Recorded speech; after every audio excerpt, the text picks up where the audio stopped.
Welcome to this online service of Neshoba Unitarian Universalist Church. I am the Reverend Beth Lefever, pleased and privileged to serve as the minister of this congregation, and I'm so very glad that you have joined with us this morning. Our opening words are from the hymn, Wake Now, My Senses. The words are by Thomas J.S. Mikelson. Wake now, my senses, and hear the earth call. Feel the deep power of being in all.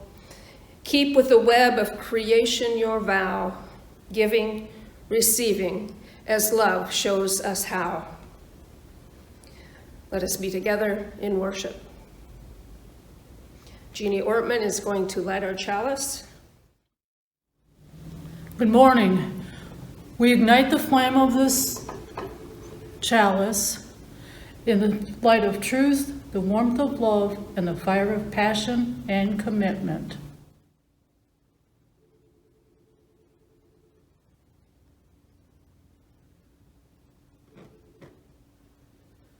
Please join me in the affirmation of our covenant. Love is a doctrine of this church. The quest for truth is our sacrament, and service is our prayer.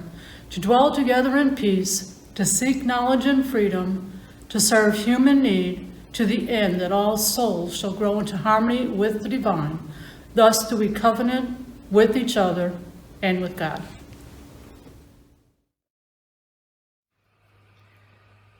Once upon a time, there were 3 sisters. The first sister was very tall and strong, and her name was Corn Girl, and she wore a yellow dress and had long hair that blew in the wind. Corn Girl liked to stand tall and straight, but the hot sun burned her feet and hurt her. And the longer Corn Girl stood in her field, the hungrier she got, and every day more weeds were growing up all around her and choking her. The second sister, who wore a green dress, was thin and quick and fast, and her name was Bean Girl. But she wasn't very strong. She couldn't even stand up on her own.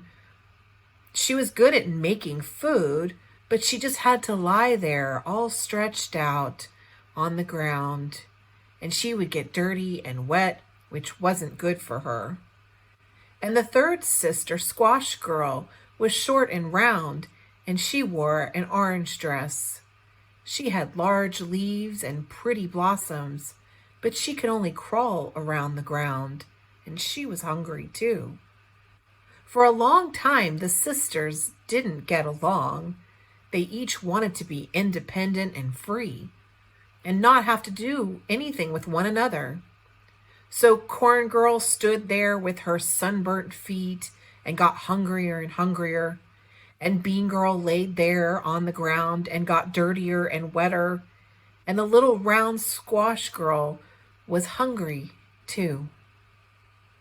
One day, Bean Girl talked to her sister Corn Girl and said, "What if I feed you some good food and you can hold me up so I don't have to lie on the ground anymore and get all dirty?" And Corn Girl thought that was a great idea.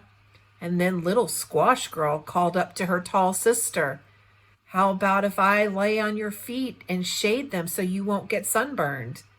And Corn Girl thought that was a good idea too. So the 3 sisters learned to work together so that everyone would be healthier and happier. Corn Girl helped Bean Girl to stand up, and Bean Girl fed Corn Girl and Squash Girl good food, and Squash Girl shaded Corn Girl's feet and kept the weeds from growing up all around them. This is a story that features in many indigenous cultures in America. And since it is Indigenous Peoples Celebration Day on Monday, I thought it was an important story to share. In her book, Braiding Sweetgrass, author Robin Wall Kimmerer has this to say about the 3 sisters. The 3 sisters, together these plants, corn, beans, and squash, feed the people, feed the land, and feed our imaginations, telling us how we might live. At the height of summer, when the days are long and bright and the thunderers come to soak the ground, the lessons of reciprocity are written clearly in the Three Sisters' garden. Together, their stems inscribe what looks to me like a blueprint for the world, a map of balance and harmony. The corn stands 8 feet tall, rippling green ribbons of leafy curl away from the stem in every direction to catch the sun. No leaf sits directly over the next so that each can gather light without shading the other.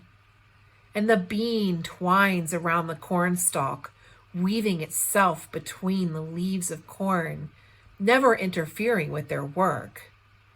In the space where corn leaves are not, buds appear on the vining bean and expand into outstretched leaves and clusters of fragrant flowers. The bean leaves droop and are held close to the stem of the corn. Spread around the feet of the corn and beans is a carpet of big, broad squash leaves that intercept the light that falls among the pillars of corn. Their layered spacing uses the light, a gift from the sun, efficiently, with no waste. The organic symmetry of form belongs together. The placement of every leaf, the harmony of shapes speak their message. Respect one another, support one another, bring your gift to the world and receive the gifts of others, and there will be enough for all.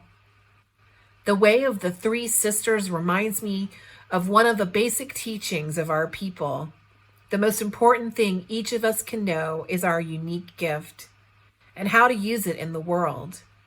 Individuality is cherished and nurtured because in order for the whole to flourish, each of us has to be strong in who we are and carry our gifts with conviction so that they can be shared with others. Being among the sisters provides a visible manifestation of what a community can become when its members understand and share their gifts. In reciprocity, we fill our spirits as well as our bellies. I hope these words from Robin Wall Kimmerer and the tale of the Three Sisters inspires you to find your unique calling and talent, and together we bring all our gifts to creating a beautiful, beloved community.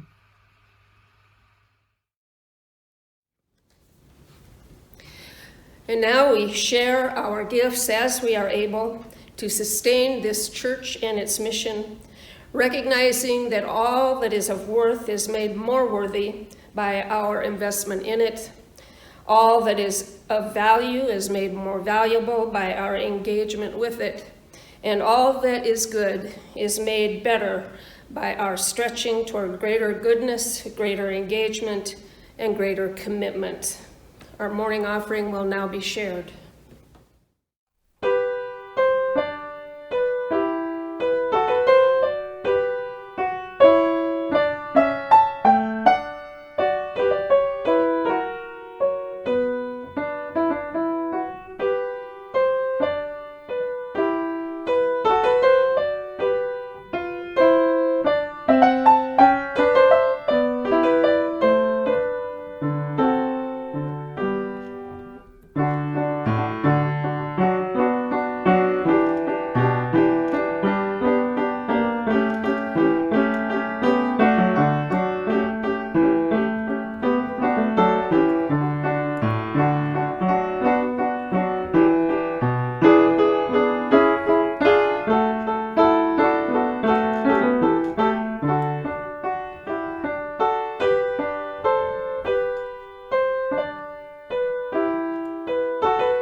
My reading is excerpted from The Charge to the Minister by the Reverend Burton Carley, presented at my installation here at Neshoba, November 18th, 2012.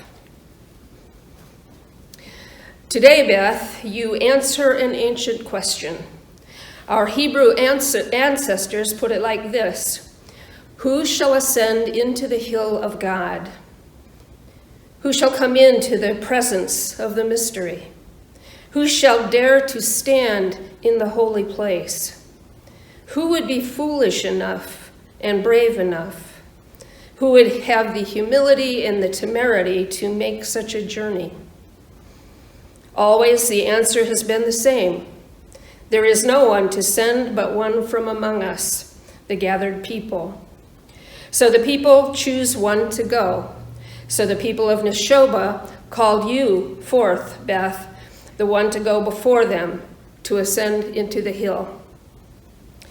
For this they give you a title, minister, and call you reverend. You are called reverend not because you are innocent, not because you have never known trouble or doubt, not because you have never failed or chosen wrongly, and not because you are invulnerable to temptation. You walk among these people as reverend, not because you are perfect, but because you are committed. You have said, "Here I am, send me." And I charge you to remember, regardless of what people say, that you have been called by them to go up the hill and stand on the boundary between the holy and the human. You go into the gap, as Annie Dillard called it, between what matters most and its imperfect manifestations in the life of the congregation. It makes no difference what you call the Most High, whether you think of the holy as God or nature or mystery or the oversoul or spirit or the best humanity can think of. These are but words that in different ways point to an ideal, to what is sacred, which, being human, people fail, and which you are called to represent and interpret. And here's the thing, Beth, what I don't want to tell you, what I wish I didn't have to tell you, what I must tell you. It is that this call you have accepted to stand between these people and that to which they aspire, to live out of the tension between these two realms, is quite impossible. For you too are flawed, imperfect, just like the people who called you to inspire them to grasp what their reach is short of.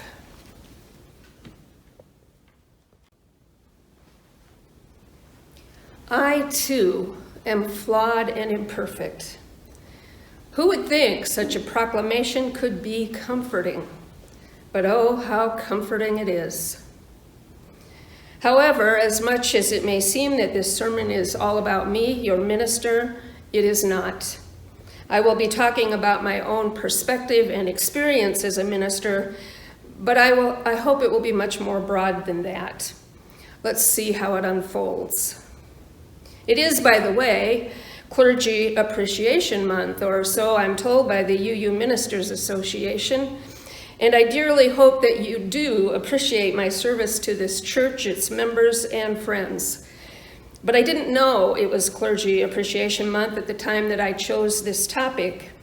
What I knew was, well, let me back up for a minute. I have had a copy of Burton's Charge to the Minister tacked up on the bulletin board behind my desk ever since that wonderful day when I was installed as your minister 8 years ago.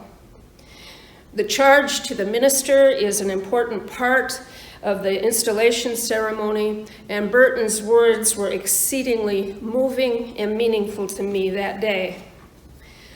I had not taken the document down to reread it, however, until very recently, when exhausted from the pandemic, full of doubt about my effectiveness as a minister, and wondering about just why and how I got myself here in the first place, I decided to seek some wisdom and inspiration. Now let me say here that Self-doubt is alive and well in every single minister I know. It just seems to come with the territory. But it is difficult and painful when it crops up, and it is important to have tools at the ready to help dig out of that hole when you've fallen in. Burton's charge to the minister, posted on my bulletin board and patiently awaiting my attention these past 8 years, seemed to be just the tool I needed.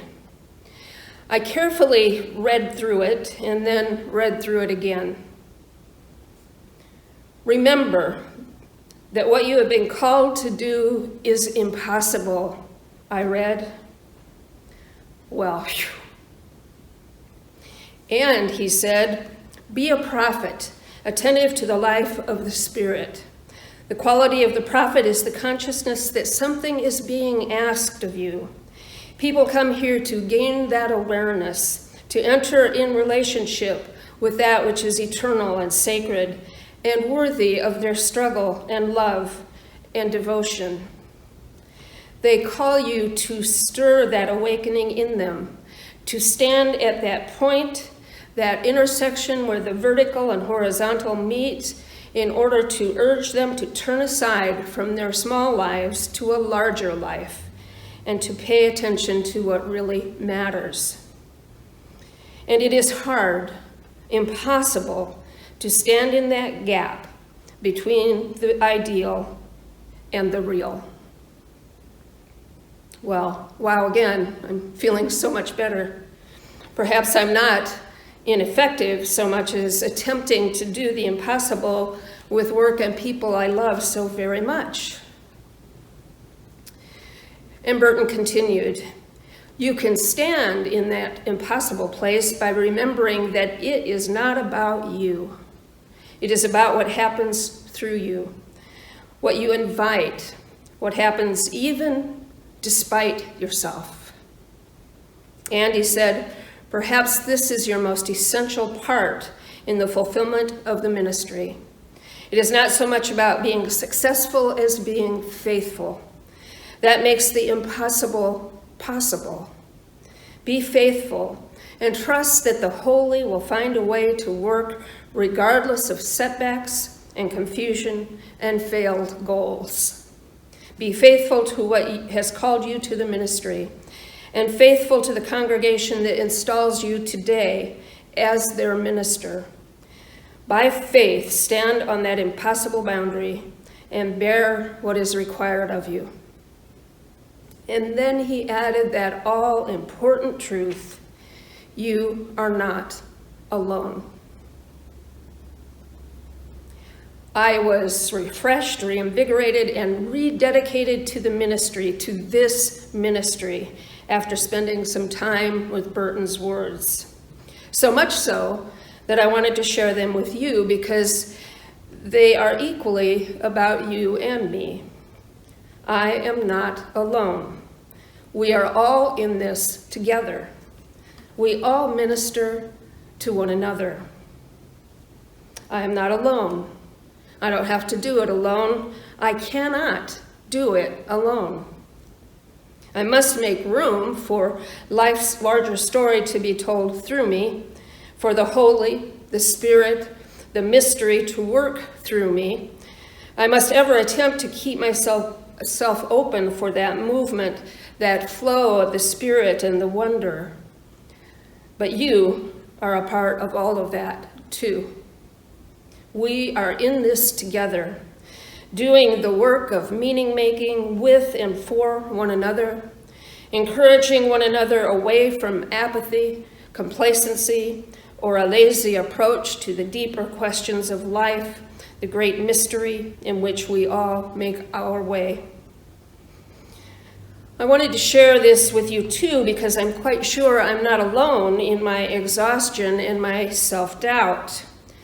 The world today invites exhaustion, pandemic, isolation, financial uncertainty, politics, division, violence, and the ever-present threat of violence, craziness seemingly all around us. If you are not exhausted, as they say, maybe you are not paying attention. And not paying attention can be a really good health practice in the short term in today's world. But it is hard for us not to pay attention, and we are frustrated, angry, and anxious when we do tune in. So I think I am not alone in my exhaustion. Also, as I described myself as feeling full of doubt about my effectiveness as a minister, I believe many of us are doubting ourselves in our work or volunteer roles, and maybe in our families and friendships as well. Exhaustion and the continuous downpour of bad news in the world around us can, in fact, make us less effective in our daily lives. So tools to help us with these emotions and realities are important. It is important to develop the emotional discipline to go easy on yourself, and others. It is important to be creative, if creativity nourishes you, to paint or dance or write or sing without needing any of it to be perfect. It is important to maintain safe contact with friends, people who make you laugh or make you think or who honor your feelings, people who listen. And it is important to work on your spiritual life, your spiritual practices, your spiritual community. I recently shared with you the quote that we are not physical beings having a spiritual experience, but rather spiritual beings having a physical experience in our lives on earth. Our spiritual beings can get overwhelmed and lost in the demands and distractions of the physical experience we are all having, but it is important to see that that doesn't happen. It is important to check in with our deeper selves and keep track of how we're doing spiritually. And when we are lacking in that area, it is good to be intentional about getting nourished and nurtured. I don't know what the afterlife may entail. It is the present life that concerns me, for that is what we have been given. And to view the present life without a nod to the great mystery in which we find ourselves, whatever you want to call that, is to diminish the full potential of inner and outward experience. And so let us all help guide one another without being intrusive, but being gentle and present. Let us all minister to one another, helping one another and ourselves to make it through deeper, wiser, older souls, if I may say it that way. We are all flawed and imperfect and attempting to do the impossible. Let us set those realities aside and do what we can together. May it be so, and amen. And now let us move into a time of meditation, reflection, and prayer. Spirit of life and love, passion and compassion, you who go by many names but are too big for any name, you who are not a who, but rather all, we dwell for a moment in your presence. We know that it does not matter the words we utter, but the fact that we utter them. We know that it does not matter that we do not comprehend to whom we speak the small and large secrets of our hearts, but that we say them, whisper them, think them, to that which we know is larger than we, is larger than that which we can feel but not know, sense but not comprehend. It does not matter the things we see or hear in whatever ways we see and hear, but the fact that we take note and feel. It does not matter the things we taste and smell and touch, but that we do so deeply, fully, and with attentive regard and reverence. Spirit of life, it does not matter that we do not know, but only that we understand. That we understand. Amen. And until next week, blessed, blessed be.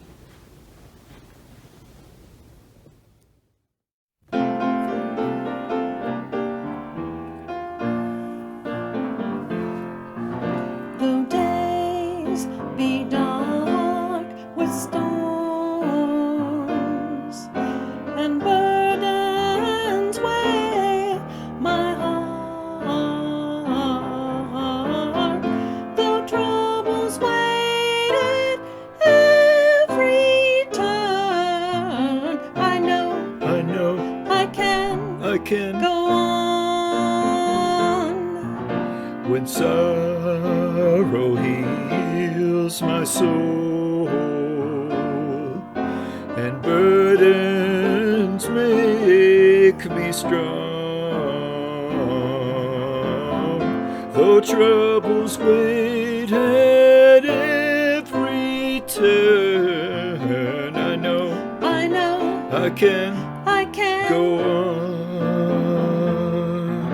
My sister in my heart, my brother in my song, though troubles wait at every turn, I know I can go on. And though the journey is long, the destination is near. Though troubles wait at every turn, I know I can go on. So brothers, take my hand, and sisters, sing my song. When hope awaits